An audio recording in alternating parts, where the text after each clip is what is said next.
like a global crisis and that, but listen, you've just got to look on the bright side, eh? I've got this new thing, right, when I'm walking down the street, I just wave at people and go, happy pandemic! Like that, right? I do, because, like, we're all close, like, I'm on the other side of the street sometimes, but I'm just saying happy pandemic, because obviously it's shocking, but you've got to just try and keep the spirit up, and I'll tell you, the weather, eh? I mean, lovely. You can't say it, like, seriously, I've caught it big time. And since the army's been stepped down, because we've affected, I thought, because we've been quiet for a few years now, and I thought, at last, some work, we'll get into hose doing some of these rages that want to stay in the house, but no, that never came through. I mean, how much fun would that be, just getting a hose on Dominic Cummings and knocking him off the top of that castle? Imagine that. That would have been brilliant. What was he up to? Checking on the scones? What a total rage, anyway.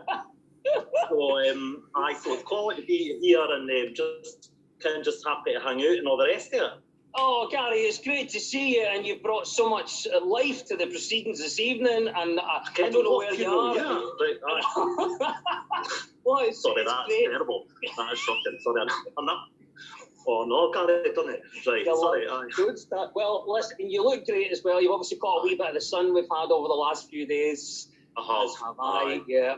And what's going on with you? Are you all right at home? Have you been doing this self-isolation thing?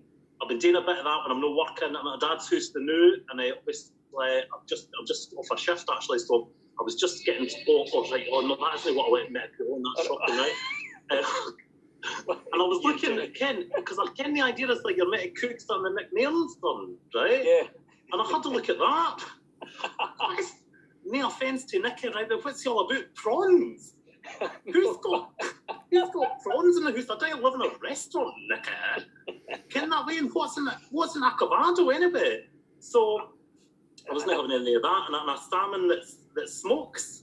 I was like, well, I wouldn't be eating that in the first place, so I've just sacked that off, right? But listen, Desi, there is a serious thing, right, with the old pandemical, and that is that you can't, on it, this is the truth, right? Goes on the truth, right? You can't get cheesy pasta anywhere.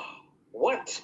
Honest, like, I'm no mucking about, right? Seriously, you can't get it anywhere at all, right? And I was in the supermarket last week, right? No cheesy pasta, right? So I said to one of the you guys that work there, I was like, excuse me, where's the cheesy pasta? And he said something to me, I've no clue what it was, but I was just like, get away from me, just get away from me, get me the manager. So, that way the manager comes out, he's got a mask on, he's about 30 foot away from me, he's like, I've got a problem. I said, there's a problem.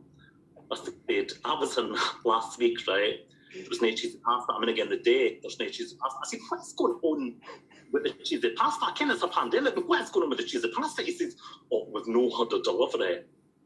I says, listen, all I'm wanting is some cheesy pasta, take it back to the house to watch Nothing to Declare, right? One of my favourite programmes, right? It's a great show. Have you got Chinese food in the bag? Have you got Chinese food in the bag? No. Have you got Chinese food in the bag? No. Have you got Chinese food in the bag? No. Zip. You've got Chinese food in the bag, right? Amazing show.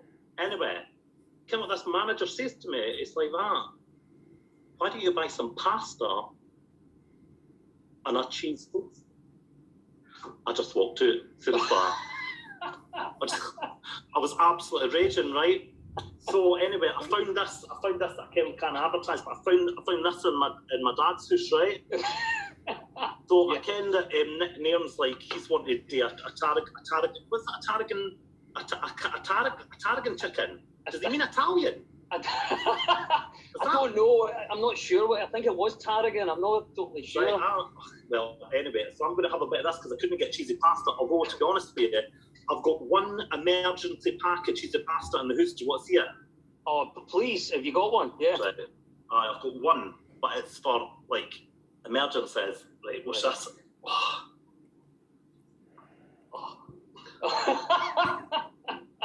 Right? Can you hear me? Can you see that? I can see and I can hear you. That is amazing. Can you see who gave me it? No, who signed that? I can't see, Gary. Wee Nicky Sturgeon. Oh, no! Seriously, came that way, because she was like, oh, Gary, you're amazing. And it was when I interviewed her on that, and she was dead nervous and that. But she gave me that. But that cheesy pasta that's for when Ken, like, Trump pushes the button and we all Ken it's over. Because I reckon Cheesy Pass, you can make that in about 10 minutes, and you know the missiles will take ages to about 15 minutes to come over. So I thought that'll be for then, eh? Do you know what I have to say, Gary? I thought your political interviews were some of the best things that I had ever seen, and I think that's what we need now. You need to take on these politicians and just figure out what they're going on about. Maybe you and Boris at some point, or you and Trump. Maybe, who knows? Well, we try to get to Trump, we try to speak to him, but he wasn't up for it. But I think that's because he's obviously seen what an absolute demolition job I've done on the just in the Scottish Parliament. So you never can. Maybe one day we could do that. But I would love to interview Bojo from my tank, about a mile away.